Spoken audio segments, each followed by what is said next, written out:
फांसी की सजा पुलिस वालियां नूं, ਉਹ ਵੀ 9 ਜਣਿਆਂ ਨੂੰ, ਤੇ ਉਹ ਵੀ ਹਿਰਾਸਤ ਵਿੱਚ ਕਤਲ ਦੇ ਦੋਸ਼ ਵਿੱਚ। ਹੁਣ ਇਹ ਸੋਚੋ ਵੀ ਆਪਣੇ ਪੰਜਾਬ ਦੇ ਵਿੱਚ 1978 ਤੋਂ ਹੁਣ ਤੱਕ ਕਿੰਨੇ ਸਾਡੇ ਭਰਾਵਾਂ ਦੇ ਹਿਰਾਸਤੀ ਕਤਲ ਹੋਏ ਤੇ ਕਿੰਨਿਆਂ ਨੂੰ ਸਜ਼ਾਵਾਂ ਕਿਤੇ ਹੋਈਆਂ।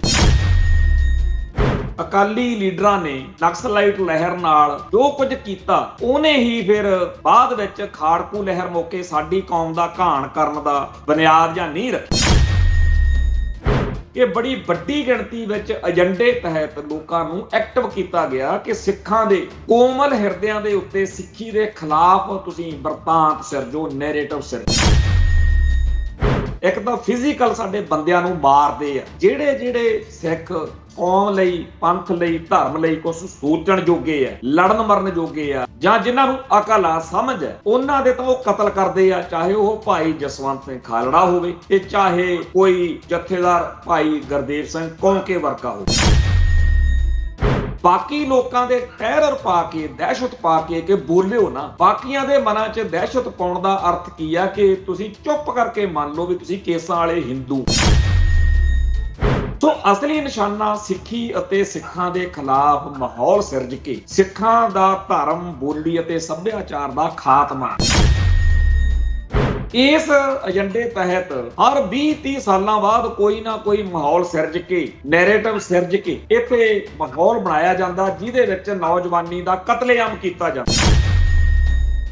ਅਸਲੀਅਤ ਇਹ ਆ ਕਿ ਦੁਸ਼ਮਣ ਨੇ ਆਲੇ ਦੁਆਲੇ ਹੋਰ ਲੱਖਾਂ ਹੀ ਕੰਮ, ਏਜੰਡੇ ਸੁੱਟਦੇ ਕਿ ਇਹਨਾਂ 'ਚ ਉਲਝੇ ਰਹਿਣ ਸਿੱਖ, ਤੇ ਆਜ਼ਾਦੀ ਦੀ ਗੱਲ ਸੋਚ ਹੀ ਨਾ ਸਕੇ।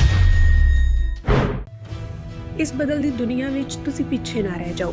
ਹਰ ਘਟਨਾ ਜੋ ਤੁਹਾਡੀ ਜ਼ਿੰਦਗੀ ਤੇ ਅਸਰ ਪਾ ਰਹੀ ਹੈ, ਅਸੀਂ ਉਸ ਬਾਰੇ ਦਵਾਂਗੇ ਤੁਹਾਨੂੰ ਸਟੀਕ ਤੇ ਸਹੀ ਜਾਣਕਾਰੀ। ਤੁਹਾਡਾ ਆਪਣਾ ਹੱਕ ਸੱਚ ਦੀ ਆਵਾਜ਼ TV84। TV84 ਦੇ ਨਾਲ ਜੁੜਨ ਲਈ ਆਪਣਾ ਫੋਨ ਚੁੱਕੋ ਤੇ ਐਪ ਸਟੋਰ ਵਿੱਚ ਜਾ ਕੇ ਡਾਊਨਲੋਡ ਕਰੋ TV84 ਦੀ ਨਵੀਂ ਐਪ। ਇਸ ਐਪ ਤੇ ਤੁਸੀਂ ਦੇਖ ਸਕਦੇ ਹੋ 24 ਘੰਟੇ TV84 ਦਾ ਲਾਈਵ ਚੈਨਲ ਅਤੇ ਨਾਲ ਹੀ ਪੰਜ ਪੰਜਾਬ ਅਤੇ ਦੁਨੀਆ ਭਰ ਦੀਆਂ ਅਹਿਮ ਖਬਰਾਂ। ਫਿਰ ਦੇਰ ਕਿਸ ਗੱਲ ਦੀ, ਹੁਣੇ ਡਾਊਨਲੋਡ ਕਰੋ TV84 ਦੀ ਨਵੀਂ ਐਪ।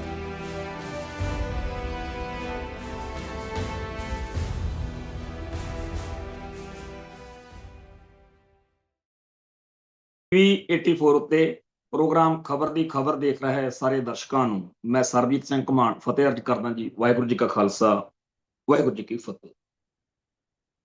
ਦੱਖਣੀ ਭਾਰਤ ਦਾ ਸਾਡੇ ਇਸ ਖਿੱਤੇ ਨਾਲੋਂ, ਪੰਜਾਬ ਨਾਲੋਂ ਬਹੁਤ ਸਾਰੀਆਂ ਗੱਲਾਂ ਦਾ ਫਰਕ ਵੀ ਆ ਤੇ ਬਹੁਤ ਸਾਰੀਆਂ ਗੱਲਾਂ ਦੀ ਸੁਮੇਲਤਾ ਜਾਂ ਸਮਾਨਤਾ ਵੀ। ਤੇ ਅੱਜ ਜਿਹੜੀ ਆਪਾਂ ਇਸ ਗੱਲ 'ਚ ਚਰਚਾ ਕਰਨ ਲੱਗੇ ਆ, ਉਹ ਸਾਡਾ ਸਾਂਝਾ ਹੀ ਇੱਕ ਤਰੀਕੇ ਨਾਲ ਮਸਲਾ, ਪਰ ਉਹ 'ਚ ਫਰਕ ਕੀ ਆ ਇਹ ਆਪਾਂ ਦੇਖਣਾ। ਦੱਖਣੀ ਭਾਰਤ ਦੇ ਮਦੁਰਈ ਨਾਂ ਦੇ ਸਥਾਨ ਤੇ ਜੱਜ ਨੇ ਇੱਕ ਹਿਰਾਸਤੀ ਤਸ਼ੱਦਦ ਅਤੇ ਕਤਲ ਦਾ ਕੇਸ ਸੀ ਜਿਹਦੇ 'ਚ 9 ਪੁਲਿਸ ਵਾਲਿਆਂ ਨੂੰ ਫਾਂਸੀ ਦੀ ਸਜ਼ਾ ਸੁਣਾਈ। ਫਾਂਸੀ ਦੀ ਸਜ਼ਾ ਪੁਲਿਸ ਵਾਲਿਆਂ ਨੂੰ, ਉਹ ਵੀ 9 ਜਣਿਆਂ ਨੂੰ, ਤੇ ਉਹ ਵੀ ਹਿਰਾਸਤ ਵਿੱਚ ਕਤਲ ਦੇ ਦੋਸ਼ ਵਿੱਚ। ਹੁਣ ਇਹ ਸੋਚੋ ਵੀ ਆਪਣੇ ਪੰਜਾਬ ਦੇ ਵਿੱਚ 1978 ਤੋਂ ਹੁਣ ਤੱਕ ਕਿੰਨੇ ਸਾਡੇ ਭਰਾਵਾਂ ਦੇ ਹਿਰਾਸਤੀ ਕਤਲ ਹੋਏ ਤੇ ਕਿੰਨਿਆਂ ਨੂੰ ਸਜ਼ਾਵਾਂ ਕਿਤੇ ਹੋਈਆਂ। ਜੇ ਸਜ਼ਾਵਾਂ ਹੋਈਆਂ ਵੀ ਨੇ ਤਾਂ ਘੱਟੋ ਘੱਟ ਆਹ ਜਿਹੜੀ ਗੱਲ ਆ ਫਾਂਸੀ ਦੀ ਸਜ਼ਾ, ਇਹ ਨਹੀਂ ਹੋਇਆ। ਤੇ ਅੱਜ ਜਦੋਂ ਤੋਂ ਇਹ ਖਬਰ ਮੀਡੀਆ ਦੇ ਉੱਤੇ ਆਈ ਆ, ਉਦੋਂ ਤੋਂ ਉਹਨਾਂ 9 ਪੁਲਿਸੀਆਂ ਦੀਆਂ ਫੋਟੋਆਂ ਘੁੰਮ ਰਹੀਆਂ ਨੇ ਤੇ ਸਾਰੀ ਕਹਾਣੀ ਉੱਤੇ ਚਰਚਾ ਹੋ ਰਹੀ ਹੈ।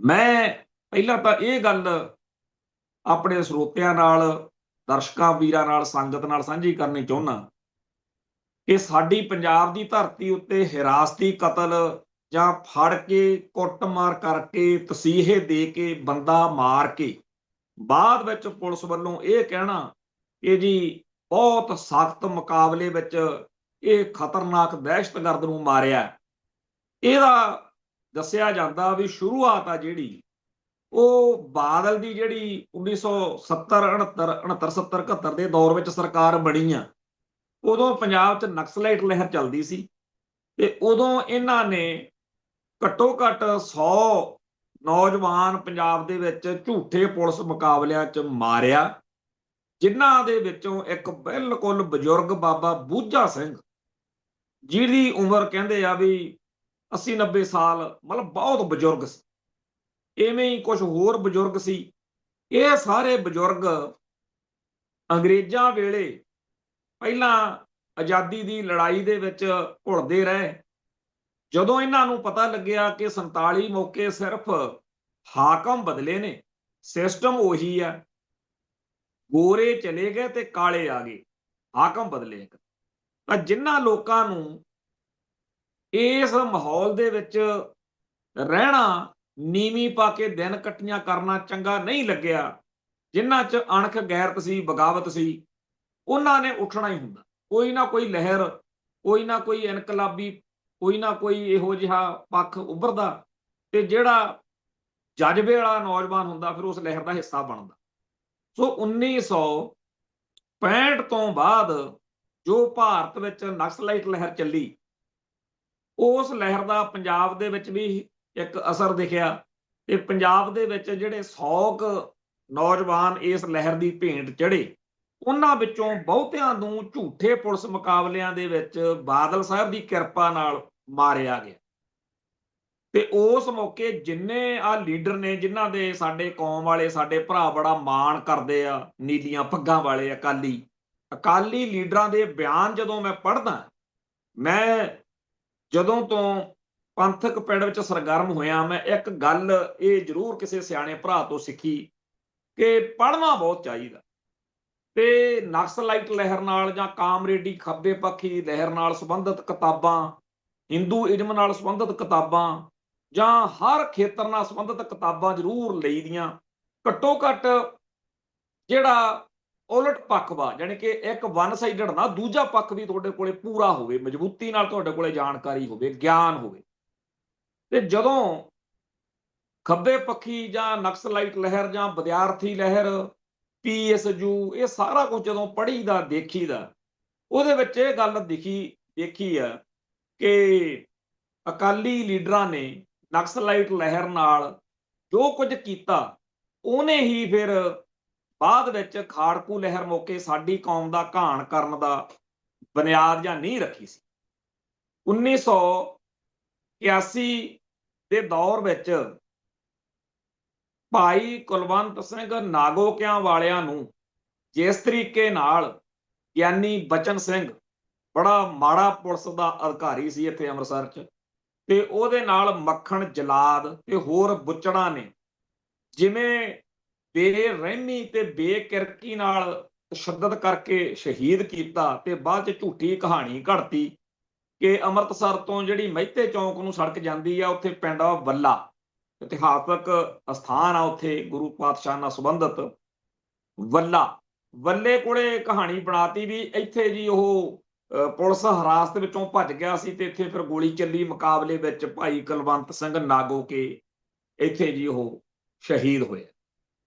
ਇਹ ਝੂਠਾ ਪੁਲਿਸ ਮੁਕਾਬਲਾ ਸੀ। ਜੇ ਕਿਤੇ ਉਸ ਮੌਕੇ ਦਰਬਾਰੇ ਦੀ ਸਰਕਾਰ ਉਹਨਾਂ ਬੁੱਚੜ ਪੁਲਿਸੀਆਂ ਨੂੰ ਬਚਾਉਣ ਦੀ ਬਜਾਏ ਦੋਸ਼ੀਆਂ ਦੇ ਖਿਲਾਫ ਕਾਰਵਾਈ ਕਰਨ ਦੇ ਰਾਹ ਪੈ ਜਾਂਦੀ, ਤਾਂ ਪੰਜਾਬ ਦੀ ਧਰਤੀ ਉੱਤੇ ਜਿਹੜਾ ਬਾਅਦ ਵਿੱਚ ਮਨੁੱਖਤਾ ਦਾ ਘਾਣ ਹੋਇਆ, ਉਹ ਸ਼ਾਇਦ ਨਾ ਹੁੰਦਾ।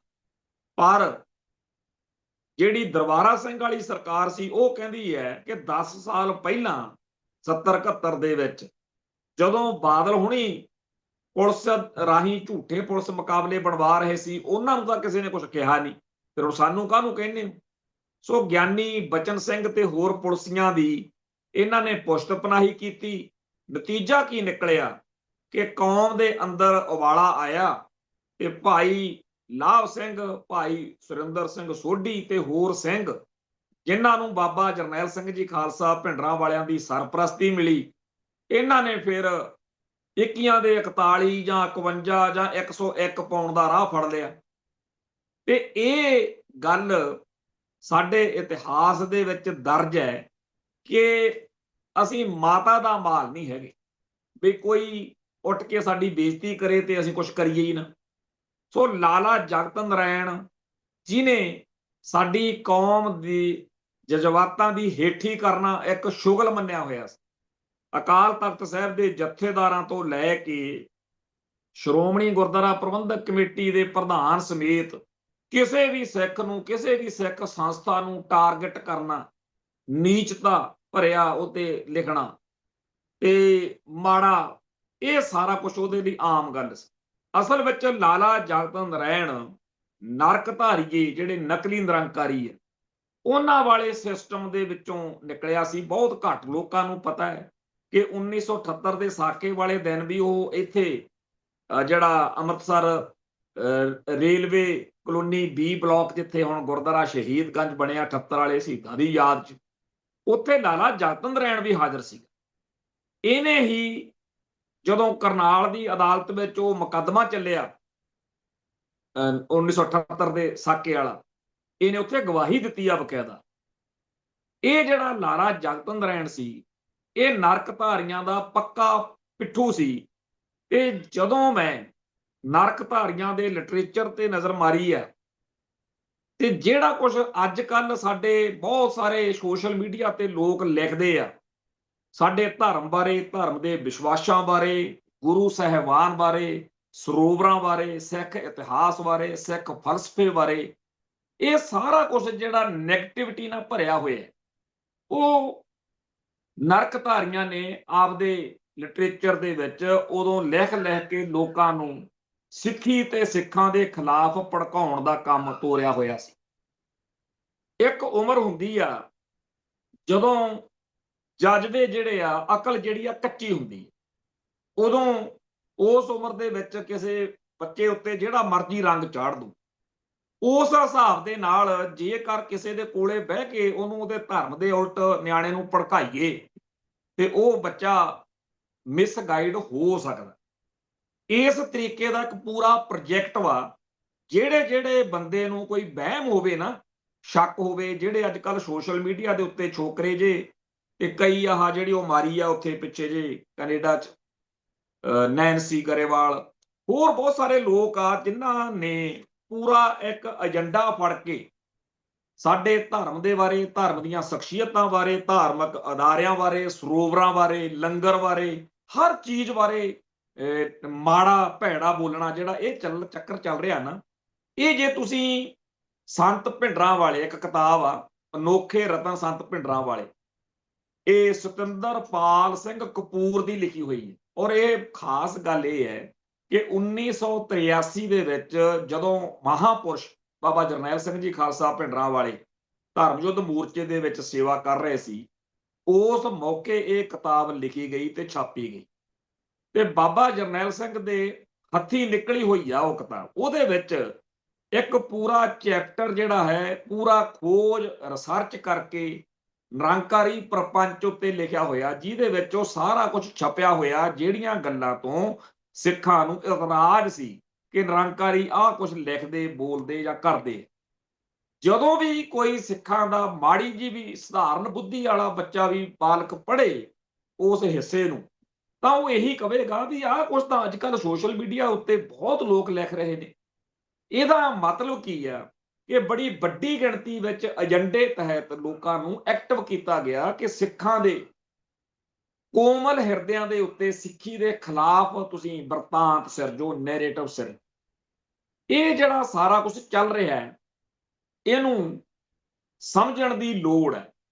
ਇਹ ਜਿਹੜੀ ਲੜਾਈ ਹੈ ਇੰਡੀਆ ਦੀ ਸਾਡੇ ਧਰਮ ਨਾਲ, ਉਹ ਦੋ ਤਰ੍ਹਾਂ ਦੀ ਹੈ। ਇੱਕ ਤਾਂ ਫਿਜ਼ੀਕਲ, ਸਾਡੇ ਬੰਦਿਆਂ ਨੂੰ ਮਾਰਦੇ ਆ, ਜਿਹੜੇ ਸਿੱਖ ਕੌਮ ਲਈ, ਪੰਥ ਲਈ, ਧਰਮ ਲਈ ਕੁਝ ਸੋਚਣ ਜੋਗੇ ਆ, ਲੜਨ ਮਰਨ ਜੋਗੇ ਆ, ਜਿਨ੍ਹਾਂ ਦੇ ਮਨ ਵਿੱਚ ਧਰਮ ਹੇਤ ਸੀਸ ਵਾਰਨ ਦਾ ਚਾਅ ਆ, ਜਾਂ ਜਿਨ੍ਹਾਂ ਨੂੰ ਅਕਲ ਆ, ਸਮਝ ਹੈ, ਉਹਨਾਂ ਦੇ ਤਾਂ ਉਹ ਕਤਲ ਕਰਦੇ ਆ, ਚਾਹੇ ਉਹ ਭਾਈ ਜਸਵੰਤ ਸਿੰਘ ਖਾਲੜਾ ਹੋਵੇ ਤੇ ਚਾਹੇ ਕੋਈ ਜਥੇਦਾਰ ਭਾਈ ਗੁਰਦੇਵ ਸਿੰਘ ਕੌਂਕੇ ਵਰਗਾ ਹੋਵੇ। ਉਹ ਇਸ ਤਰੀਕੇ ਦੇ ਲੋਕਾਂ ਦੇ ਕਤਲ ਕਰਦੇ। ਬਾਕੀ ਲੋਕਾਂ ਦੇ ਟੈਰਰ ਪਾ ਕੇ, ਦਹਿਸ਼ਤ ਪਾ ਕੇ ਕਿ ਬੋਲਿਓ ਨਾ। ਬਾਕੀਆਂ ਦੇ ਮਨਾਂ 'ਚ ਦਹਿਸ਼ਤ ਪਾਉਣ ਦਾ ਅਰਥ ਕੀ ਆ ਕਿ ਤੁਸੀਂ ਚੁੱਪ ਕਰਕੇ ਮੰਨ ਲਓ ਵੀ ਤੁਸੀਂ ਕੇਸਾਂ ਵਾਲੇ ਹਿੰਦੂ। ਸੋ ਅਸਲੀ ਨਿਸ਼ਾਨਾ ਸਿੱਖੀ ਅਤੇ ਸਿੱਖਾਂ ਦੇ ਖਿਲਾਫ ਮਾਹੌਲ ਸਿਰਜ ਕੇ ਸਿੱਖਾਂ ਦਾ ਧਰਮ, ਬੋਲੀ ਅਤੇ ਸੱਭਿਆਚਾਰ ਦਾ ਖਾਤਮਾ। ਇਸ ਏਜੰਡੇ ਤਹਿਤ ਹਰ 20-30 ਸਾਲਾਂ ਬਾਅਦ ਕੋਈ ਨਾ ਕੋਈ ਮਾਹੌਲ ਸਿਰਜ ਕੇ, ਨੈਰੇਟਿਵ ਸਿਰਜ ਕੇ ਇੱਥੇ ਮਾਹੌਲ ਬਣਾਇਆ ਜਾਂਦਾ ਜਿਹਦੇ ਵਿੱਚ ਨੌਜਵਾਨੀ ਦਾ ਕਤਲੇਆਮ ਕੀਤਾ ਜਾਂਦਾ। ਤੁਹਾਡੇ ਸਾਹਮਣੇ ਆ, ਪਹਿਲਾਂ ਨਕਸਲਾਈਟ ਲਹਿਰ ਦੇ ਬਹਾਨੇ ਲੋਕਾਂ 'ਚ ਟੈਰਰ ਪਾਇਆ ਗਿਆ, ਫਿਰ 1978 ਤੋਂ ਇੱਕ ਨਵੀਂ ਲਹਿਰ ਠਾਲ ਦਿੱਤੀ ਗਈ, ਤੋਂ ਗਾਂਹ ਕੁਝ ਹੋਰ। ਇਹੋ ਜਿਹੇ ਹਾਲਾਤ ਬਣਾ ਦਿੱਤੇ ਜਾਂਦੇ ਆ ਕਿ ਸਿੱਖ ਟਿਕ ਕੇ ਨਾ ਬੈਠ ਸਕਣ ਤੇ ਮੈਦਾਨ 'ਚ ਆਉਣ। ਤੇ ਜਿਵੇਂ ਅੱਜ ਕੱਲ੍ਹ ਵੀ ਇਹੀ ਤੁਹਾਡੇ ਸਾਹਮਣੇ ਆ ਕਿ ਲਗਾਤਾਰ ਸਾਡੇ ਇਸ਼ਟ ਦੀਆਂ ਬੇਅਦਬੀਆਂ ਹੋ ਰਹੀਆਂ ਨੇ। ਬੇਅਦਬੀਆਂ ਕਰਨ ਕਰਾਉਣ ਦਾ ਪ੍ਰੋਜੈਕਟ ਇੰਡੀਅਨ ਸਿਸਟਮ ਦਾ ਪ੍ਰੋਜੈਕਟ ਹੈ। ਉਹ ਕਹਿੰਦੇ ਆ ਵੀ ਤੁਹਾਨੂੰ ਇਨਸਾਫ ਦੇਣਾ ਹੀ ਨਹੀਂ। ਜੇ ਸਾਡੇ ਬੰਦੇ, ਕੋਈ ਟਾਵਰ ਤੇ ਚੜਿਆ ਫਿਰਦਾ, ਕੋਈ ਭਗਵੰਤ ਮਾਨ ਦੀਆਂ ਲਿਰਕੜੀਆਂ ਲੈਂਦਾ ਫਿਰਦਾ, ਸਿਆਸੀ ਬੰਦੇ ਆਪਦੇ। ਹੁਣ ਕੱਲ ਇੱਥੇ ਇਕੱਠ ਹੋਇਆ, ਆ ਜਿਹੜਾ ਤੇਜਾ ਸਿੰਘ ਸਮੁੰਦਰੀ ਹਾਲ, ਤੇਜਾ ਸਿੰਘ ਸਮੁੰਦਰੀ ਹਾਲ 'ਚ ਜਿਹੜਾ ਇਕੱਠ ਹੋਇਆ, ਉੱਥੇ ਸਟੇਜ ਕਿਹਨਾਂ ਕੋਲ ਸੀ ਜਾਂ ਕਿਹੜੇ ਬੰਦੇ ਉੱਥੇ ਛਾਏ ਹੋਏ ਸੀ? ਇਹ ਸਾਰੇ ਬੰਦੇ, ਚਾਹੇ ਉਹ ਬਾਬਾ ਧੁੰਮਾ ਤੇ ਉਹਦੀ ਟਕਸਾਲ ਆ, ਚਾਹੇ ਸ਼੍ਰੋਮਣੀ ਗੁਰਦੁਆਰਾ ਪ੍ਰਬੰਧਕ ਕਮੇਟੀ ਆ, ਜਾਂ ਉੱਥੇ ਨਿਹੰਗ ਦਲ ਪਹੁੰਚੇ ਹੋਏ ਸੀ, ਡੇਰੇਦਾਰ ਪਹੁੰਚੇ ਹੋਏ ਸੀ। ਇਹ ਸਾਰੇ ਦੇ ਸਾਰੇ ਲੋਕ ਉਹੀ ਨੇ ਜਿਹੜੇ ਜਦੋਂ ਬੁਰਜ ਜਵਾਹਰ ਕੇ ਤੋਂ ਪਾਵਨ ਸਰੂਪ ਚੋਰੀ ਹੋਇਆ 2015 ਦੇ ਵਿੱਚ, ਤੇ ਜਦੋਂ ਅੰਗ ਅੰਗ ਕਰਕੇ ਬਰਗਾੜੀ ਪਿੰਡ 'ਚ ਖਿਲਾਰੇ ਗਏ, ਜਦੋਂ ਸਿੱਖਾਂ ਉੱਤੇ ਬਾਦਲ ਕਿਆਂ ਨੇ ਗੋਲੀ ਤੇ ਲਾਠੀ ਚਾਰਜ ਕੀਤਾ, ਇਹ ਸਾਰੇ ਉਦੋਂ ਸਰਸੇ ਵਾਲਿਆਂ ਦੇ ਹੱਕ 'ਚ ਸੀ, ਇਹ ਬੇਅਦਬੀ ਵਾਲਿਆਂ ਦੇ ਹੱਕ 'ਚ ਸੀ, ਇਹ ਬਾਦਲ ਕਿਆਂ ਦੇ ਹੱਕ ਵਿੱਚ ਸੀ। ਸੋ ਕੱਲ ਤੇਜਾ ਸਿੰਘ ਸਮੁੰਦਰੀ ਹਾਲ ਦੇ ਵਿੱਚ ਜਿਹੜੇ ਲੋਕਾਂ ਨੂੰ, ਸੰਗਤ ਨੂੰ ਇਹ ਦਰਸਾ ਰਹੇ ਸੀ ਕਿ ਅਸੀਂ ਬੜੇ ਚਿੰਤਤ ਹਾਂ, ਪਾਵਨ ਸਰੂਪ ਦੀ ਬੇਅਦਬੀ ਦੇ ਸੰਦਰਭ ਵਿੱਚ ਜਿਹੜਾ ਕਾਨੂੰਨ ਬਣਨ ਜਾ ਰਿਹਾ, ਸਾਡੀ ਰਾਏ ਲਾਜ਼ਮੀ ਪੁੱਛੀ ਜਾਵੇ। ਹੁਣ ਦੇਖਣ ਨੂੰ ਇਹ ਗੱਲ ਬੜੀ ਚੰਗੀ ਲੱਗਦੀ ਹੈ, ਆਪਾਂ ਨੂੰ ਵੀ ਜਾਇਜ਼ ਲੱਗੂਗੀ ਕਿ ਸ਼੍ਰੋਮਣੀ ਕਮੇਟੀ ਵਰਗੀ ਸਿੱਖਾਂ ਦੀ ਸੰਸਥਾ ਨੂੰ ਅੱਖੋਂ ਪਰੋਖੇ ਕਰਕੇ ਪੰਜਾਬ ਸਰਕਾਰ ਕਿਵੇਂ ਕਾਨੂੰਨ ਬਣਾ ਸਕਦੀ ਹੈ। ਪਰ ਇਹ ਵੀ ਤਾਂ ਸੋਚੋ ਕਿ ਭਗਵੰਤ ਮਾਨ ਨੂੰ ਜਾਂ ਕਿਸੇ ਵੀ ਸਰਕਾਰ ਨੂੰ ਇਹ ਹਿੰਮਤ ਕਿਵੇਂ ਪੈ ਰਹੀ ਹੈ ਕਿ ਉਹ ਸ਼੍ਰੋਮਣੀ ਕਮੇਟੀ ਨੂੰ ਇਗਨੋਰ ਕਰਕੇ ਅੱਗੇ ਵਧੇ। ਉਹ ਇਸੇ ਕਰਕੇ ਹੀ ਆ ਕਿ ਜਦੋਂ 2015 ਦੇ ਵਿੱਚ ਲੋੜ ਸੀ, ਜਾਂ ਇਸ ਤੋਂ ਪਹਿਲਾਂ ਸਲਾਬਤਪੁਰਾ ਕਾਂਡ ਜਦੋਂ 2007 ਚ ਵਾਪਰਿਆ, ਇਸ ਸਾਰੇ ਦੌਰ ਵਿੱਚ ਬਾਦਲਕਿਆਂ ਦੀ, ਪੰਜਾਬ ਸਰਕਾਰ ਦੀ ਜਾਂ ਸਰਸੇ ਵਾਲਿਆਂ ਦੀ ਬੋਲੀ ਇਹ ਲੋਕ ਬੋਲਦੇ ਰਹੇ। ਡੇਰਾ ਸਰਸੇ ਵਾਲਿਆਂ ਨੇ ਬੇਅਦਬੀਆਂ ਕੀਤੀਆਂ ਨੇ, ਇਹ ਹਰ ਇੱਕ ਨੂੰ ਪਤਾ। ਪਰ ਤੁਸੀਂ ਕਦੇ ਬਾਦਲ ਦਲ ਦੇ ਜਾਂ ਸ਼੍ਰੋਮਣੀ ਕਮੇਟੀ ਦੇ ਕਿਸੇ ਅਹੁਦੇਦਾਰ ਤੋਂ ਸੁਣਿਆ ਕਿ ਉਹ ਕਹਿਣ ਕਿ ਬੇਅਦਬੀਆਂ ਕਰਨ ਵਾਲੇ ਦੁਸ਼ਟਾਂ ਦਾ ਕੱਖ ਨਾ ਰਵੇ, ਇਹ ਪਾਪੀ ਨੇ, ਜਾਂ ਕੋਈ ਗੱਲ ਕਰੇ? ਨਹੀਂ ਕਹਿੰਦੇ। ਦੂਜੀ ਗੱਲ, ਕਦੇ ਜਿਹੜੇ ਸਿਆਸੀ ਭਲਵਾਨ ਨੇ ਜਿਨ੍ਹਾਂ ਨੂੰ ਵੋਟਾਂ ਦੀ ਲੋੜ ਆ ਬਾਦਲਕਿਆਂ ਨੂੰ, ਉਹਨਾਂ ਦੀ ਤਾਂ ਖਾਧੀ ਕੜੀ। ਮੈਂ ਹੈਰਾਨ ਆ, ਅਸੀਂ ਫਖਰ ਨਾਲ ਅਸੀਂ ਆਪਦੀਆਂ ਜਵਾਨੀਆਂ ਦਲ ਖਾਲਸਾ ਦੇ ਮੁਖੀ ਬਾਬਾ ਭਾਈ ਵਿਜੇਂਦਰ ਸਿੰਘ ਤੇ ਸਾਥੀਆਂ ਨੇ ਜੋ ਕੁਰਬਾਨੀ ਕੀਤੀ ਹੈ ਟਕਸਾਲ ਦੇ ਮੁਖੀ ਲਈ, ਉਹ ਸਾਰਾ ਕੁਝ ਅੱਜ ਜਦੋਂ ਦੇਖਦੇ ਆ ਕਿ ਉਹਨਾਂ ਵੇਲਿਆਂ ਦੇ ਵਿੱਚ ਦਮਦਮੀ ਟਕਸਾਲ ਨੂੰ ਪੈਰ ਗੱਡ ਕੇ ਲੜਾਈ ਲੜਨੀ ਚਾਹੀਦੀ ਸੀ, ਜਿਵੇਂ ਨਰਕ ਧਾਰੀਆਂ ਦੇ ਖਿਲਾਫ ਲੜੇ ਸੀ। ਪਰ ਉਹਨਾਂ ਦਿਨਾਂ ਦੇ ਵਿੱਚ ਸੰਤ ਸਮਾਜ ਨੇ, ਬਾਬੇ ਧੁੰਮੇ ਸਮੇਤ ਡੇਰੇਦਾਰਾਂ ਨੇ, ਜਿਹੜੇ ਗੁਰੂ ਗ੍ਰੰਥ ਸਾਹਿਬ ਜੀ ਦੇ ਸਭ ਤੋਂ ਵੱਧ ਦਾਅਵੇਦਾਰ ਬਣਦੇ, ਇਹਨਾਂ ਨੇ ਸਾਰਥਕ ਭੂਮਿਕਾ ਨਹੀਂ ਨਿਭਾਈ। ਤੇ ਕੱਲ ਉਹ ਤਾਂ ਮੈਨੂੰ ਦਿਖੇ ਹੀ ਨਹੀਂ ਉੱਥੇ। ਜਿਹੜੀਆਂ ਸੰਗਤਾਂ, ਜਦੋਂ ਵੀ ਪੰਜਾਬ 'ਚ ਕਿਤੇ ਬੇਅਦਬੀ ਹੁੰਦੀ ਹੈ, ਜਿਹੜੀਆਂ ਸੰਗਤਾਂ ਉੱਥੇ ਮੂਹਰੇ ਪਹੁੰਚਦੀਆਂ ਨੇ, ਲਾਠੀ ਚਾਰਜ, ਗੋਲੀ ਖਾਣ ਤੱਕ ਜਾਂਦੇ ਆ ਕਿ ਦੋਸ਼ੀਆਂ ਨੂੰ ਸਜ਼ਾਵਾਂ ਹੋਣ, ਉਹ ਤਾਂ ਕੱਲ ਉੱਥੇ ਅੰਦਰ ਹੀ ਨਹੀਂ ਵੜਨ ਦਿੱਤੇ ਗਏ।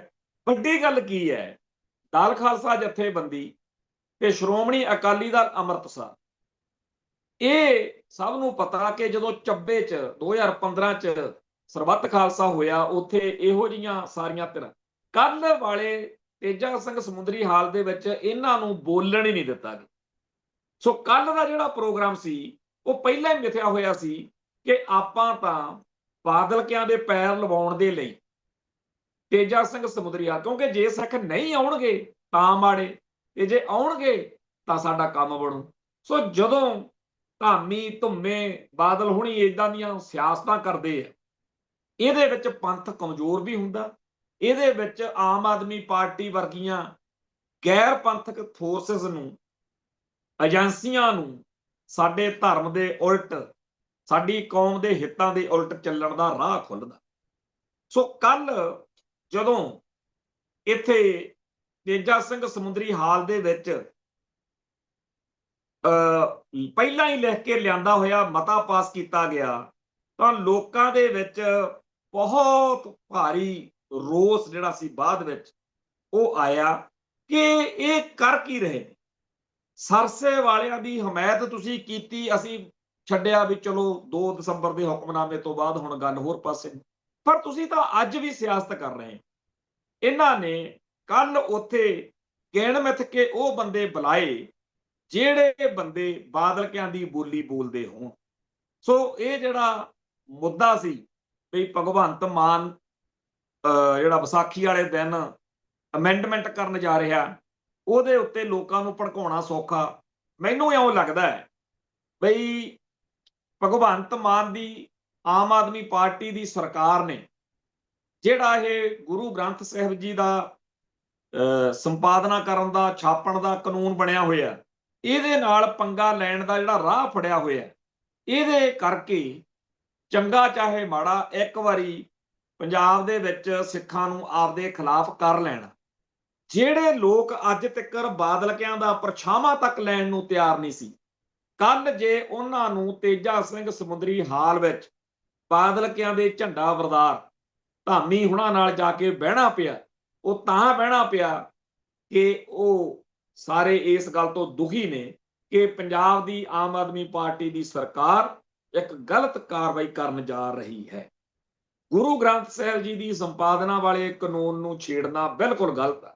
ਜੇ ਕਿਤੇ ਆਮ ਆਦਮੀ ਪਾਰਟੀ ਦੀ ਸਰਕਾਰ ਕੋਈ ਹੋਰ ਕਾਨੂੰਨ ਬਣਾਉਣ ਜਾ ਰਹੀ ਹੁੰਦੀ, ਫਿਰ ਸ਼ਾਇਦ ਲੋਕ ਇਹ ਸ਼੍ਰੋਮਣੀ ਕਮੇਟੀ ਦੇ ਇਕੱਠ ਵਿੱਚ ਇਸ ਤਰੀਕੇ ਨਾਲ ਨਾ ਜਾਂਦੇ, ਇਗਨੋਰ ਕਰ ਦਿੰਦੇ। ਪਰ ਇਹ ਗਲਤ ਕੀਤਾ ਜਾ ਰਿਹਾ। ਇਹਦੇ ਨਾਲ ਉਹਨਾਂ ਦੇ ਪੈਰ ਲੱਗਣਗੇ ਜਿਨ੍ਹਾਂ ਨੇ ਅਰਦਾਸਾਂ ਕੀਤੀਆਂ। ਚੇਤੇ ਕਰੋ ਬੀਬੀ ਹਰਸਿਮਰਤ ਕੌਰ ਦੀ ਅਰਦਾਸ ਵੀ ਸਾਡਾ ਕੱਖ ਨਾ ਰਹੇ, ਤੇ ਵਾਕਈ ਕੱਖ ਤਾਂ ਰਹਿਣਾ ਨਹੀਂ। ਪਰ ਜਿਵੇਂ ਕਹਿੰਦੇ ਆ ਨਾ ਵੀ ਚੁਸਤੀਆਂ, ਚਲਾਕੀਆਂ, ਠੱਗੀਆਂ, ਹੇਰਾ ਫੇਰੀਆਂ, ਇਹ ਤਾਂ ਚੰਗੀ ਤਰ੍ਹਾਂ ਸਿੱਖ ਚੁੱਕੇ ਆ ਨਾ ਬਾਦਲ ਕੇ। ਹੁਣ ਪਿਛਲੇ ਦਿਨਾਂ ਦੇ ਵਿੱਚ ਪੁਨਰ ਸਰਜੀਤ ਅਕਾਲੀ ਦਲ ਆ ਜਿਹੜਾ, ਜਿਹਦੇ ਪ੍ਰਧਾਨ ਗਿਆਨੀ ਹਰਪ੍ਰੀਤ ਸਿੰਘ, ਉਹਦੇ ਬਾਰੇ ਸਭ ਨੂੰ ਪਤਾ ਲੱਗ ਚੁੱਕਿਆ ਕਿ ਜਿਸ ਤਰੀਕੇ ਦਾ ਸੁਭਾਅ ਇੱਕ ਸਿਆਸੀ ਪਾਰਟੀ ਦੇ ਮੁਖੀ ਦਾ ਚਾਹੀਦਾ, ਉਹ ਗਿਆਨੀ ਹਰਪ੍ਰੀਤ ਸਿੰਘ ਦਾ ਹੈ ਨਹੀਂ। ਕਥਾ ਕਹਾਣੀਆਂ ਸੁਣਾ ਲੈਣੀਆਂ, ਸੰਗਤ ਨੂੰ ਗੌਰ ਇਤਿਹਾਸ ਨਾਲ ਜੋੜ ਲੈਣਾ ਹੋਰ ਗੱਲ ਹੁੰਦੀ ਹੈ, ਪਰ ਸਿਆਸਤ ਦੇ ਖੇਤਰ ਦੀਆਂ ਕਲਾਬਾਜ਼ੀਆਂ ਹੋਰ ਚੀਜ਼ ਹੋ। ਤੋ ਉਸ ਖੇਤਰ ਦੇ ਵਿੱਚ ਗਿਆਨੀ ਹਰਪ੍ਰੀਤ ਸਿੰਘ ਦਾ ਕੋਈ ਤਜਰਬਾ ਨਹੀਂ ਸੀ, ਤੇ ਦਿਨੋਂ ਦਿਨ ਇਹ ਧਿਰ ਕਮਜ਼ੋਰ ਹੁੰਦੀ ਜਾ ਰਹੀ ਹੈ। ਤੇ ਇਸ ਚੱਕਰ ਦੇ ਵਿੱਚ ਪਿਛਲੇ ਦਿਨਾਂ ਦੇ ਵਿੱਚ ਕਈ ਜਿਹੜੇ ਆਗੂ ਸੀ, ਉਹਨਾਂ ਦੇ ਰੋਸੇ ਗਿਲੇ ਜ਼ਾਹਿਰ ਹੁੰਦੇ ਰਹੇ ਨੇ, ਇੱਥੋਂ ਤੱਕ ਕਿ ਇਸ ਸਾਰੀ ਗਿਆਨੀ ਹਰਪ੍ਰੀਤ ਸਿੰਘ ਵਾਲੀ ਧਿਰ ਦੇ ਮੋਢੀਆਂ ਦੇ ਵਿੱਚੋਂ ਇੱਕ ਜਿਹੜਾ ਮਨਪ੍ਰੀਤ ਸਿੰਘ ਅਯਾਲੀ MLA ਆ, ਉਹਦੀ ਵੀ ਚਰਚਾ ਛਿੜੀ ਕਿ ਉਹ ਸ਼ਾਇਦ ਵਾਰਸ ਪੰਜਾਬ ਦੇ ਅਕਾਲੀ ਦਲ ਵਿੱਚ ਚਲੇ ਜਾਣ। ਗਰੰਟੀ ਹੋਈ ਦੇ ਰਹੇ ਸੀ ਲੋਕ, ਪਰ ਅਜੇ ਉਹ ਗੱਲ ਰੁਕੀ ਹੋਈ ਆ। ਤੇ ਆ ਨਵੀਂ ਖਬਰ ਆ ਗਈ ਹੈ ਕਿ ਤੋਤਾ ਸਿੰਘ ਅਕਾਲੀ ਲੀਡਰ ਦਾ ਜਿਹੜਾ ਮੁੰਡਾ ਬਰਜਿੰਦਰ ਸਿੰਘ ਮੱਖਣ ਬਰਾੜ, ਉਹ ਬਾਦਲ ਦਲ ਜੁਆਇਨ ਕਰ ਗਿਆ। ਤੇ ਇੱਕ ਕੋਟਕਪੂਰੇ ਦੇ ਸਰਕਲ ਦਿਹਾਤੀ ਦਾ ਪ੍ਰਧਾਨ ਕੁਲਵੀਰ ਸਿੰਘ ਮੱਤਾ, ਬਰਜਿੰਦਰ ਸਿੰਘ ਬਾਂਦਰ ਜਟਾਣਾ ਤੇ ਸੁੱਚਾ ਸਿੰਘ ਕੋਟਕਪੂਰੇ ਇਲਾਕੇ ਦੇ, ਇਹ ਵੀ ਸਾਰੇ ਇਹਨੂੰ ਗਿਆਨੀ ਹਰਪ੍ਰੀਤ ਸਿੰਘ ਵਾਲੇ ਅਕਾਲੀ ਦਲ ਨੂੰ ਛੱਡ ਗਏ। ਇਹ ਜਿਹੜੇ ਲੋਕ ਛੱਡ ਕੇ ਭੱਜ ਰਹੇ ਨੇ, ਜਾਂ ਪ੍ਰੋਫੈਸਰ ਪ੍ਰੇਮ ਸਿੰਘ ਚੰਦੂਮਾਜਰੇ ਵਰਗੇ ਵੀ ਇਸ਼ਾਰੇ ਦੇ ਰਹੇ ਨੇ, ਇਹਦੀ ਸਿੱਧੀ ਜ਼ਿੰਮੇਵਾਰੀ ਗਿਆਨੀ ਹਰਪ੍ਰੀਤ ਸਿੰਘ ਦੇ ਉਸ ਸੁਭਾਅ ਦੀ ਆ ਜਿਹੜਾ ਸਿਆਸੀ ਤੌਰ ਦੇ ਉੱਤੇ ਉਸ ਤਰੀਕੇ ਦਾ ਨਹੀਂ ਹੈ ਜਿਹੋ ਜਿਹਾ ਹੋਣਾ ਚਾਹੀਦਾ।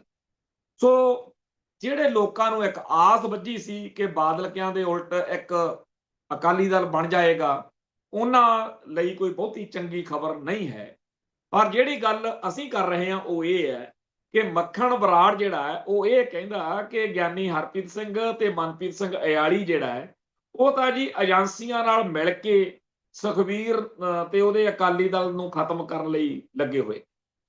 ਇਹੀ ਗੱਲ ਜਿਹੜਾ ਮੀਤ ਪ੍ਰਧਾਨ ਕੁਲਵੀਰ ਸਿੰਘ ਮੱਤਾ ਕੋਟਕਪੂਰੇ ਵਾਲਾ ਤੇ ਬਾਕੀ ਲੀਡਰ ਆ, ਇਹਨਾਂ ਤਿੰਨਾਂ ਨੇ ਅਸਤੀਫਾ ਦੇਣ ਮੌਕੇ ਕਿਹਾ ਕਿ ਏਜੰਸੀਆਂ ਜਿਹੜੀਆਂ ਨੇ ਉਹ ਸਰਗਰਮ ਨੇ। ਤੇ ਜਾਪਦਾ ਇਹ ਆ ਕਿ ਜਿਹੜੇ ਹੋਰ ਆਗੂ, ਜਿਵੇਂ ਚੰਦੂਮਾਜਰੇ ਦੀ ਫੋਟੋ ਆਈ ਆ ਸੁਖਬੀਰ ਬਾਦਲ ਦੇ ਨਾਲ ਜਾਂ ਕੋਈ ਹੋਰ, ਇਹ ਸਾਰੇ ਵੀ ਇਹੀ ਕਹਿ ਕੇ ਬਾਦਲ ਦਲ ਵਿੱਚ ਆਉਣਗੇ। ਸ਼ਾਇਦ ਬਾਦਲ ਦਲ ਨੇ ਇਹ ਸ਼ਰਤ ਰੱਖੀ ਹੋਈ ਆ ਕਿ ਜਿਹੜੇ ਜਿਹੜੇ ਆਗੂ ਨੇ ਯਾਨੀ ਹਰਪ੍ਰੀਤ ਸਿੰਘ ਨੂੰ ਛੱਡ ਕੇ ਇੱਧਰ ਆਉਣਾ ਹੈ, ਉਹ ਪਹਿਲਾਂ ਇਹ ਕਿਹਾ ਕਰੂਗਾ ਕਿ ਉਹ ਤਾਂ ਜੀ ਏਜੰਸੀਆਂ ਦੀ ਖੇਡ। ਪਰ ਮੰਨ ਲਈ ਗੱਲ ਕਿ ਉਹ ਕਹਿ ਦੇਣਗੇ, ਮੰਨ ਲਈ ਗੱਲ ਕਿ ਉਹਨੂੰ ਛੱਡ ਦੇਣਗੇ, ਮੰਨ ਲਈ ਗੱਲ ਕਿ ਉਹ ਬਾਦਲ ਸੁਖਬੀਰ ਵਾਲੀ ਪਾਰਟੀ 'ਚ ਆ ਜਾਣਗੇ। ਪਰ ਕੀ ਇੰਨੀ ਗੱਲ ਦੇ ਨਾਲ ਇਸ ਗੱਲ ਤੇ ਮੋਹਰ ਲੱਗ ਜੂਗੀ ਕਿ ਵਾਕਿਆ ਹੀ ਯਾਨੀ ਹਰਪ੍ਰੀਤ ਸਿੰਘ ਤੇ ਮਨਪ੍ਰੀਤ ਸਿੰਘ ਅਯਾਲੀ ਜਾਂ ਪੁੰਦਰ ਸਰਜੀਤ ਅਕਾਲੀ ਦਲ ਜਾਂ 2 ਦਸੰਬਰ ਵਾਲੇ ਹੁਕਮਨਾਮੇ ਦੀ ਸਾਰੀ ਪ੍ਰਕਿਰਿਆ ਏਜੰਸੀਆਂ ਦੀ ਖੇਡ ਹੈ? ਸੱਚਾਈ ਇਹ ਆ ਕਿ ਇਦੋਂ ਪਹਿਲਾਂ ਗਿਆਨੀ ਰਘਵੀਰ ਸਿੰਘ ਜਿਹੜੇ ਸਾਬਕਾ ਜਥੇਦਾਰ ਅਕਾਲ ਤਖਤ ਸਾਹਿਬ ਨੇ, ਉਹ ਲਗਾਤਾਰ ਸਟੇਜਾਂ ਤੋਂ ਇਹ ਗੱਲ ਕਹਿ ਰਹੇ ਨੇ ਕਿ ਸਾਡੇ ਉੱਤੇ ਪੂਰਾ ਦਬਾਅ ਬਣਾਇਆ ਗਿਆ ਕਿ ਤੁਸੀਂ ਇੰਨੀ ਗੱਲ ਕਹਿ ਦਿਓ ਕਿ ਜੀ ਇਹ ਜਿਹੜਾ 2 ਦਸੰਬਰ ਵਾਲਾ ਹੁਕਮਨਾਮਾ ਇਹ ਤਾਂ ਆਰਐਸਐਸ ਨੇ, ਏਜੰਸੀਆਂ ਨੇ, ਬੀਜੇਪੀ ਨੇ ਦਬਾਅ ਪਾ ਕੇ ਸਾਡੇ ਤੋਂ ਕਰਵਾਇਆ। ਸੋ ਜਿਹੜੀ ਗੱਲ ਗਿਆਨੀ ਰਘਵੀਰ ਸਿੰਘ ਵਰਗੇ ਨਹੀਂ ਕਰ ਸਕੇ, ਉਹ ਗੱਲ ਹੁਣ ਬਾਦਲ ਦਲ ਦੇ ਆਗੂਆਂ ਨੇ ਇਹਨਾਂ ਆਪਣੇ ਜਮਹੂਰੀਆਂ ਰਾਹੀਂ ਕਰਾਉਣੀ ਸ਼ੁਰੂ ਕੀਤੀ ਹੈ। ਪਰ ਸੋਚੋ, ਜਿਨ੍ਹਾਂ ਆਗੂਆਂ ਨੂੰ ਆਪਣੇ ਕੌਮ ਦੇ ਵਿੱਚ ਬੰਦੇ ਕਹਿੰਦੇ ਆ ਜੀ ਇਹਨਾਂ ਕੋਲੇ ਪੰਜਾਬ ਦੀ ਸੱਤਾ ਚਾਹੀਦੀ ਹੈ, ਜਿਨ੍ਹਾਂ ਨੂੰ ਪੰਥ ਦੇ ਰਾਖੇ ਮੰਨਿਆ ਜਾਂਦਾ, ਜਿਨ੍ਹਾਂ ਨੂੰ ਸ਼੍ਰੋਮਣੀ ਕਮੇਟੀ ਤੇ ਸ਼੍ਰੋਮਣੀ ਕਮੇਟੀ ਤੋਂ ਅਕਾਲ ਤਖਤ ਨਿਕਲਦਾ, ਅਕਾਲ ਤਖਤ ਦਾ ਜਥੇਦਾਰ ਇਹ ਸਿਰਜਦੇ ਆ, ਆਹ ਲੰਡੂ ਲੋਕ ਨੇ ਜਿਹੜੇ ਸਾਡੀ ਕੌਮ ਦੀ ਅਗਵਾਈ ਕਰਨਗੇ, ਜਿਹੜੇ ਇੰਨੇ ਝੂਠੇ ਨੇ। ਮੰਨ ਲਈ ਗੱਲ ਕਿ ਤੁਹਾਡੀਆਂ ਕਰਤੂਤਾਂ ਮਾੜੀਆਂ ਸੀ ਤੇ ਤੁਹਾਡੇ ਇਸ ਚੱਕਰ ਦੇ ਵਿੱਚ ਤੁਹਾਡੀ ਅੰਦਰੂਨੀ ਸਿਆਸਤ ਦੇ ਵਿੱਚੋਂ ਚੰਦੂ ਮਾਜਰੇ ਹੋਣੀ ਅਕਾਲ ਤਖਤ ਸਾਹਿਬ ਤੇ ਆ ਗਏ। ਗਿਆਨੀ ਹਰਪ੍ਰੀਤ ਸਿੰਘ ਜਾਂ ਜਥੇਦਾਰ ਸਹਿਬਾਨ ਨੇ ਮਰਿਆਦਾ ਅਨੁਸਾਰ ਜੋ ਕਾਰਵਾਈ ਕੀਤੀ, ਤੁਹਾਨੂੰ ਤਾਂ ਨਹੀਂ ਚੰਗੀ ਲੱਗੀ, ਪੰਥ ਨੂੰ ਚੰਗੀ ਲੱਗੀ ਸੀ। ਪਰ ਅੱਜ ਤੁਸੀਂ ਸਾਡੇ ਸਿੱਖ ਇਤਿਹਾਸ ਦੇ ਸਿਰ 'ਚ ਸਵਾਹ ਪਾਉਣ ਤੁਰੇ ਹੋ ਕਿ ਜੀ ਇਹ ਤਾਂ ਏਜੰਸੀਆਂ ਦੀ ਖੇਡ ਆ।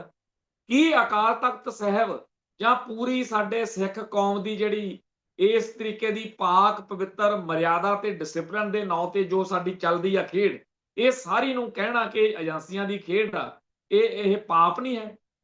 ਤੇ ਬਾਦਲ ਕੇ ਜੇ ਇੰਨਾ ਪਾਪ ਕਰਨ ਦੇ ਬਾਵਜੂਦ ਕੱਲ ਕਲਾ ਨੂੰ ਸੱਤਾ ਚਾਹੁੰਦੇ ਆ, ਜੇ ਸੁਖਬੀਰ ਤੇ ਉਹਦੇ ਜਿਹੜੇ ਆਹ ਚੇਲੇ ਚਪਟੇ ਆ, ਤੇ ਜਿਹੜੇ ਲੋਕ ਇਹੋ ਜਿਹੇ ਬੰਦਿਆਂ ਦੀ ਹਮਾਇਤ ਵਿੱਚ ਕਹਿੰਦੇ ਆ ਜੀ ਫੇਰ ਵੀ ਕਾਂਗਰਸ ਨਾਲੋਂ ਤਾਂ ਚੰਗੇ ਆ, ਫੇਰ ਵੀ ਜੀ ਬੀਜੇਪੀ ਆਜੂ, ਆਮ ਆਦਮੀ ਪਾਰਟੀ ਆਜੂ, ਭਾਈ ਇਹ ਵੀ ਗੰਦੇ ਆ ਤੇ ਉਹ ਵੀ ਗੰਦੇ ਆ।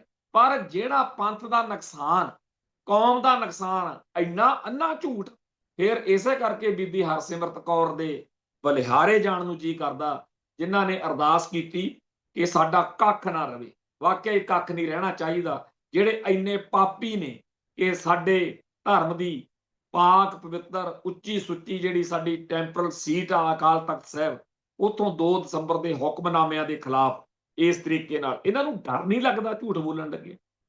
ਖੈਰ, ਜਿਹੜੀ ਗੱਲ ਆਪਾਂ ਕਰ ਰਹੇ ਹਾਂ ਕਿ ਸਾਡੇ ਧਰਮ ਨੂੰ, ਧਰਮ ਦੀਆਂ ਸੰਸਥਾਵਾਂ ਨੂੰ ਚਾਰੇ ਪਾਸਿਓਂ ਘੇਰਾ ਪਾ ਕੇ ਹਮਲਾ ਬੋਲਿਆ ਹੋਇਆ।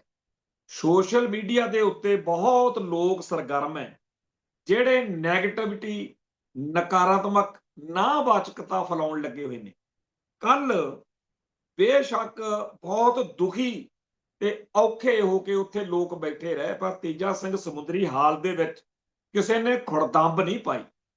ਪਰ ਇੱਕ ਨਹੀਂ, 2 ਨਹੀਂ, ਕਈ YouTube ਚੈਨਲਾਂ ਨੇ ਝੂਠੀਆਂ ਖਬਰਾਂ ਬਣਾ ਕੇ ਦੁਪਹਿਰੋਂ ਚਲਾਈਆਂ ਕਿ ਜੀ ਦਰਬਾਰ ਸਾਹਿਬ 'ਚ ਧਾਮੀ ਤੋਂ ਘੇਰ ਲਿਆ, ਚੱਕ ਤੇ ਫੱਟੇ, ਤਰਥੱਲੀ ਮੱਚ ਗਈ।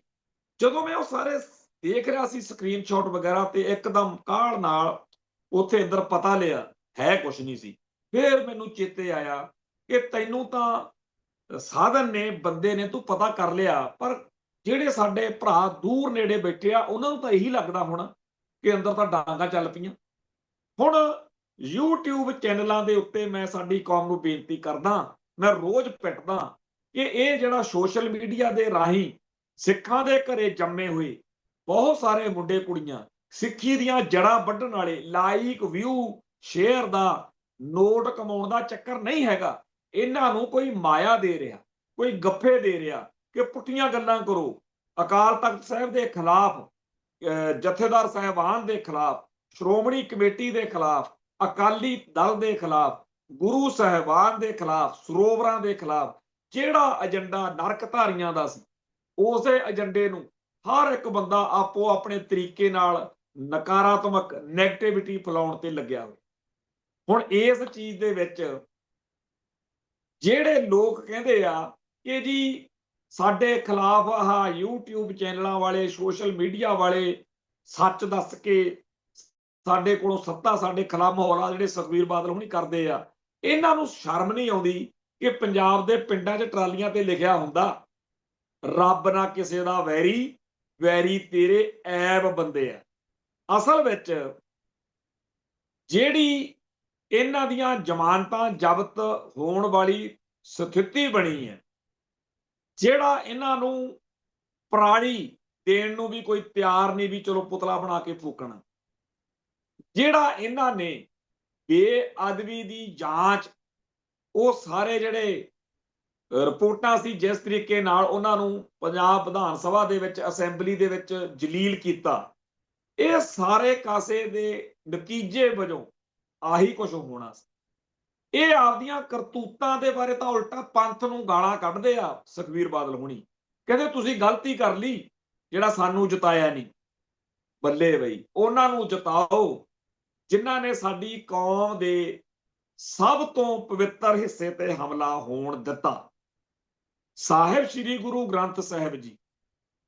ਇਹ ਜਿਹੜਾ ਸਲਾਵਤਪੁਰੇ ਕਾਂਡ ਨਾਲੋਂ ਵੀ ਵੱਡਾ ਸਾਡੇ ਤੇ ਹਮਲਾ ਹੋਇਆ ਨਾ, ਬੁਰਜ ਜਵਾਰ ਕੇ ਤੋਂ ਸਰੂਪ ਚੋਰੀ ਕਰਕੇ ਲਲਕਾਰ ਕੇ, ਤੇ ਅੱਜ ਸਾਨੂੰ ਮੱਤਾਂ ਦਿੱਤੀਆਂ ਜਾ ਰਹੀਆਂ ਨੇ। ਕੋਈ ਕਹਿੰਦਾ ਜੀ ਕਾਨੂੰਨ ਬਣਾਓ, ਉਸ ਮੁਲਕ ਤੋਂ, ਉਸ ਨਿਜ਼ਾਮ ਤੋਂ ਰੱਖਿਆ ਭਾਲ ਰਹੇ ਆ ਜਿਹੜਾ ਤੁਹਾਡੀ ਹੋਂਦ ਹਸਤੀ ਦਾ ਵੈਰੀ ਹੈ। ਇਸ ਤਰ੍ਹਾਂ ਅਸੀਂ ਬਹੁਤ ਕਸੂਤੇ ਫਸੇ ਹੋਏ ਹਾਂ, ਰਾਹ ਕੋਈ ਦਿਖਦਾ ਨਹੀਂ। ਇਸ ਮਾਹੌਲ ਦੇ ਵਿੱਚ ਅੱਡ-ਅੱਡ ਤਰੀਕਿਆਂ ਨਾਲ ਜਿਹੜੇ ਸਾਡੇ ਭਰਾ ਸਰਗਰਮ ਨੇ, ਉਹਨਾਂ ਸਾਰਿਆਂ ਦੇ ਉੱਤੇ ਬਹੁਤ ਭਾਰੀ ਜ਼ਿੰਮੇਵਾਰੀ ਹੈ। ਇਉਂ ਨਹੀਂ ਚੱਲ ਸਕਦਾ ਕਿ ਤੂੰ ਵੀ ਠੀਕ ਆ ਤੇ ਤੂੰ ਵੀ ਠੀਕ ਆ। ਜਿੱਥੇ ਜਿਹੜਾ ਜਿੰਨਾ ਠੀਕ ਆ ਉਹਨਾਂ ਨੂੰ ਠੀਕ ਕਹੋ, ਜਿੱਥੇ ਜਿਹੜਾ ਜਿੰਨਾ ਗਲਤ ਆ ਉਹਨੂੰ ਗਲਤ ਕਹੋ। ਹਾਲਾਤ ਬਿਲਕੁਲ ਸਾਡੇ ਉਲਟ ਨੇ। ਜਿਹੜੇ ਬੰਦੇ ਨੂੰ ਇਹ ਨਹੀਂ ਦਿਖ ਰਿਹਾ ਕਿ ਸਾਡੇ ਹਾਲਾਤ ਕਿੰਨੇ ਮਾੜੇ ਆ, ਜਿਨ੍ਹਾਂ ਨੂੰ ਲੱਗਦਾ ਸਭ ਕੁਝ ਠੀਕ ਆ, ਉਹ ਸਭ ਤੋਂ ਖਤਰਨਾਕ। ਜਦੋਂ ਦੁਸ਼ਮਣ ਤੁਹਾਡੇ ਗਲ-ਗਲ ਤੁਹਾਨੂੰ ਚਾਰੇ ਪਾਸਿਓਂ ਘੇਰੀ ਬੈਠਾ ਹੋਵੇ, ਡੇਰੇਦਾਰ ਸਾਹਿਬ ਉਧਰ ਨੇ, ਸ਼੍ਰੋਮਣੀ ਗੁਰਦੁਆਰਾ ਪ੍ਰਬੰਧਕ ਕਮੇਟੀ, ਅਕਾਲੀ ਦਲ, ਸਿਆਸੀ ਦਲ, ਤੁਸੀਂ ਸੋਚ ਕੇ ਦੇਖੋ ਪੰਥ ਵੱਲ ਹੈ ਕੌਣ? ਹਮਾਰਾ ਕੋਈ ਨਹੀਂ ਹੈ ਜੀ, ਹਮਾਰਾ ਸਤਿਗੁਰ ਪਿਆਰਾ ਜੀ। ਇਹੋ ਜਿਹੇ ਮਾਹੌਲ ਵਿੱਚ ਜਦੋਂ ਚਾਰੇ ਪਾਸਿਓਂ ਸਾਨੂੰ ਘੇਰਾ ਪਿਆ ਹੋਇਆ, ਤੇ ਉਸ ਮੌਕੇ ਸਾਡੇ ਬੇੜੇ ਨੂੰ ਪਾਰ ਲੰਘਾਉਣ ਲਈ ਸਾਨੂੰ ਕੀ ਕਰਨਾ ਚਾਹੀਦਾ, ਇਹਦੇ ਉੱਤੇ ਰਵਾਇਤੀ ਤਰੀਕੇ ਨਾਲ ਚਾਲ ਨਹੀਂ ਚੱਲੀ ਜਾ ਸਕਦੀ। ਪਰ ਇਹ ਕੋਈ ਪਹਿਲੀ ਵਾਰ ਨਹੀਂ ਹੋਇਆ। ਜਦੋਂ ਪੰਜਵੇਂ ਪਾਤਸ਼ਾਹ ਦੀ ਸ਼ਹਾਦਤ ਹੋਈ ਸੀ, ਉਦੋਂ ਵੀ ਲੋਕਾਂ ਨੂੰ ਲੱਗਿਆ ਹੋਣਾ ਵੀ ਗੱਲ ਖਤਮ। ਨੌਵੇਂ ਪਾਤਸ਼ਾਹ ਦੀ ਸ਼ਹਾਦਤ, ਉਦੋਂ ਵੀ ਲੋਕਾਂ ਨੂੰ ਲੱਗਿਆ ਹੋਣਾ। ਜਦੋਂ ਦਸਮ ਪਾਤਸ਼ਾਹ ਅਬਚਲ ਨਗਰ ਨੰਦੇੜ ਹਜੂਰ ਸਾਹਿਬ ਵਿਖੇ ਕੌਤਕ ਵਰਤਾਉਂਦੇ, ਉਦੋਂ ਵੀ ਲੋਕਾਂ ਨੂੰ ਲੱਗਿਆ ਹੋਣਾ। ਜਦੋਂ ਬਾਬਾ ਬੰਦਾ ਸਿੰਘ ਜੀ ਬਹਾਦਰ ਇਸ ਜਗਤ ਤਮਾਸ਼ੇ ਨੂੰ ਤਿਆਗ ਕੇ ਸੱਚਖੰਡ ਪਿਆਨਾ ਕਰਦੇ, ਉਦੋਂ ਵੀ ਲੋਕਾਂ ਨੂੰ ਲੱਗਿਆ ਹੋਣਾ। ਪਿਛਲੀਆਂ 5 ਸਦੀਆਂ ਦੇ ਵਿੱਚ ਹਜ਼ਾਰਾਂ ਵਾਰ ਲੱਗਿਆ ਹੋਣਾ ਕਿ ਗੱਲ ਖਤਮ। ਚੇਤੇ ਕਰੋ, ਜਦੋਂ 2 ਸਿੰਘਾਂ ਨੇ ਬੈਠਿਆਂ ਨੇ ਸੁਣਿਆ ਕਿ ਸਿੰਘ ਤਾਂ ਖਤਮ ਹੋ ਗਏ, ਇਹ ਸਿੰਘ ਨਹੀਂ ਹੋਣੇ, ਕੋਈ ਚੋਰ ਲਟੇਰੇ ਹੋਣੇ, ਤੇ ਅਗਲੇ ਖੜ ਗਏ ਆਕੜ ਕੇ। ਤੇ ਉਸ ਮੌਕੇ ਜੋ ਬਾਬਾ ਗਰਜਾ ਸਿੰਘ ਤੇ ਬਾਬਾ ਬੋਤਾ ਸਿੰਘ ਨੇ ਇਤਿਹਾਸ ਸਿਰਜਿਆ, ਉਹ ਸਾਨੂੰ ਸਦੀਆਂ ਤੱਕ ਵੰਗਾਰਦਾ ਰਹੂ। ਤੇ ਸਾਡੇ ਇੱਥੇ ਬਹੁਤ ਸਾਰੇ ਲੋਕ ਮੱਤਾਂ ਦੇਣ ਲੱਗ ਜਾਂਦੇ ਆ ਕਿ ਵਕਤ ਵਿਚਾਰਨਾ ਚਾਹੀਦਾ। ਖਾਲਿਸਤਾਨ ਦੀ ਗੱਲ ਆਪਾਂ ਨੂੰ ਹੁਣ ਕਰਨੀ ਨਹੀਂ ਚਾਹੀਦੀ। ਮੈਂ ਇੱਕ ਗੱਲ ਕਹਿਣੀ ਚਾਹੁੰਦਾ, ਮੈਨੂੰ ਉਹਨਾਂ ਭਰਾਵਾਂ ਤੇ ਕੋਈ ਇਤਰਾਜ਼ ਨਹੀਂ ਜਿਹੜੇ ਖਾਲਿਸਤਾਨ ਦੇ ਹੱਕ ਵਿੱਚ ਨਹੀਂ ਹੈਗੇ, ਮੈਨੂੰ ਕੋਈ ਗੁੱਸਾ ਨਹੀਂ।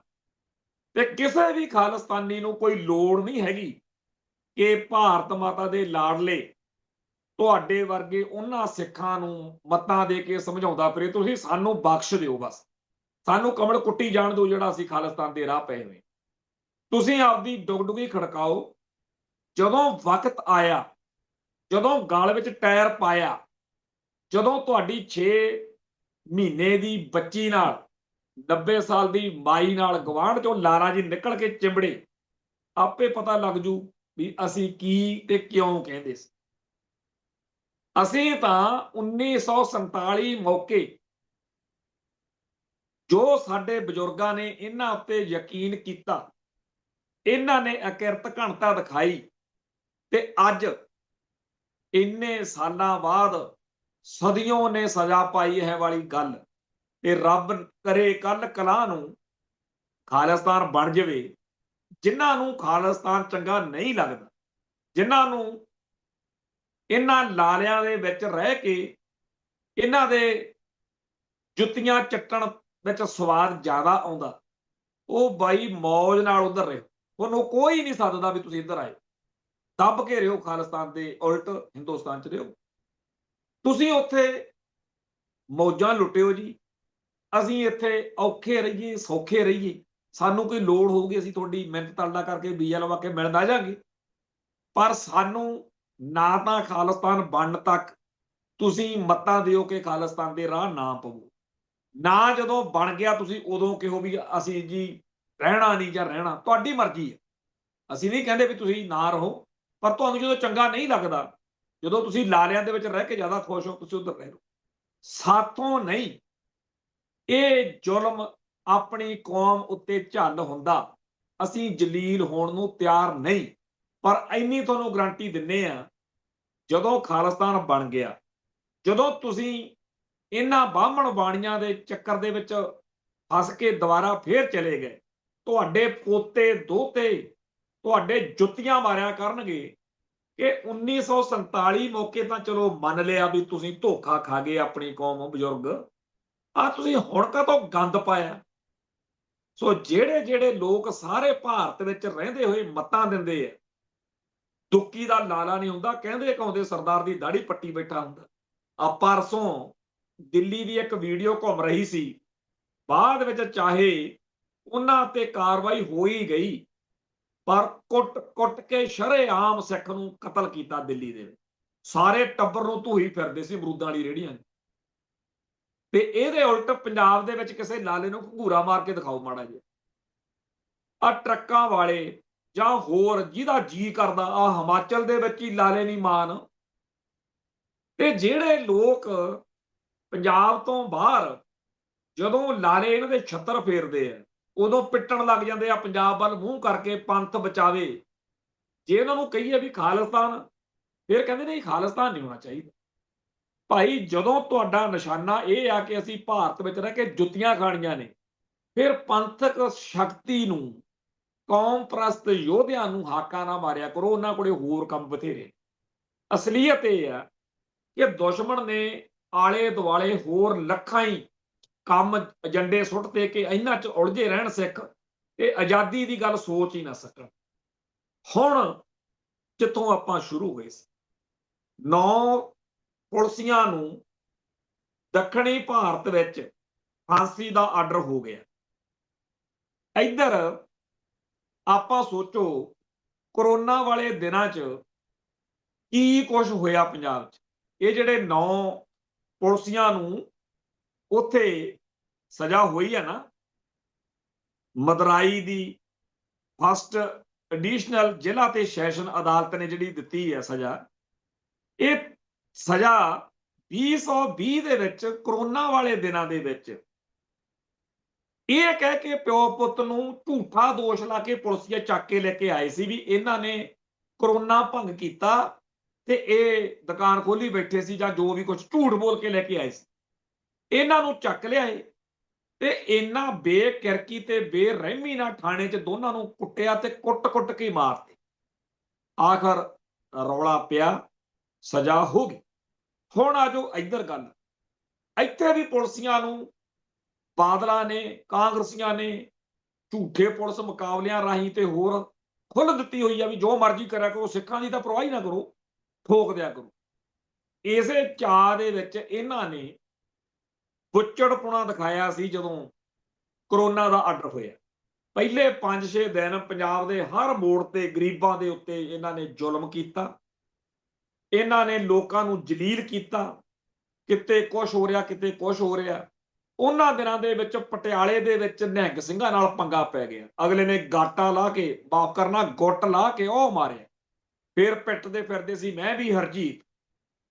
ਉਸ ਮਾਮਲੇ ਦੇ ਵਿੱਚ ਉਦੋਂ ਜਿਹੜੇ ਪਿੱਟਦੇ ਸੀ ਕਿ ਨਿਹੰਗ ਸਿੰਘਾਂ ਨੇ ਗਲਤ ਕੀਤਾ, ਉਹਨਾਂ ਸਾਰਿਆਂ ਨੂੰ ਸ਼ਰਮ ਨਾਲ ਡੁੱਬ ਕੇ ਮਰ ਜਾਣਾ ਚਾਹੀਦਾ ਕਿ ਉਹ ਸਾਰੇ ਦੇ ਸਾਰੇ ਸਿੰਘ ਬਰੀ ਹੋ ਗਏ, ਤੇ ਨਹੀਂ ਇਹਨਾਂ ਨੇ ਉਹਨਾਂ ਨੂੰ ਮਾਰ ਦੇਣਾ ਸੀਗਾ ਜਿਵੇਂ ਆ ਪਿਓ ਪੁੱਤ ਮਾਰੇ ਆ ਪੁਲਿਸੀਆਂ। ਸੋ ਪੰਜਾਬ ਦੀ ਅਣਖ, ਪੰਜਾਬ ਦੀ ਗੈਰਤ, ਸਿੰਘ ਕਲਚਰ ਆ ਜਿਹੜਾ ਸੀਸ ਤਲੀ ਤੇ ਧਰ ਕੇ ਜਾਉਣ ਦਾ ਕਲਚਰ, ਉਹਨੂੰ ਜਿਨ੍ਹਾਂ ਲੋਕਾਂ ਨੂੰ, ਜਿਨ੍ਹਾਂ ਸਿੱਖਾਂ ਨੂੰ ਭਾਰਤ ਮਾਤਾ ਚੰਗੀ ਲੱਗਦੀ ਆ ਉਧਰ ਜੋ ਮਰਜ਼ੀ ਕਰਨ। ਸਿੱਖਾਂ ਨੇ ਖਾਲਸੇ ਦੇ ਰਾਹ ਤੁਰਨਾ, ਖਾਲਿਸਤਾਨ ਦੇ ਰਾਹ ਤੁਰਨਾ। ਇੱਥੇ ਇੰਨਾ ਕਹਿੰਦੇ ਹੋਏ ਸਮਾਪਤੀ ਕਰਦੇ ਹਾਂ ਜੀ। ਫਿਰ ਮਿਲਾਂਗੇ। ਨਾਨਕ ਨਾਮ ਚੜ੍ਹਦੀ ਕਲਾ, ਤੇਰੇ ਭਾਣੇ ਸਰਬੱਤ ਦਾ ਭਲਾ। ਵਾਹਿਗੁਰੂ ਜੀ ਕਾ ਖਾਲਸਾ, ਵਾਹਿਗੁਰੂ ਜੀ ਕੀ ਫਤਿਹ।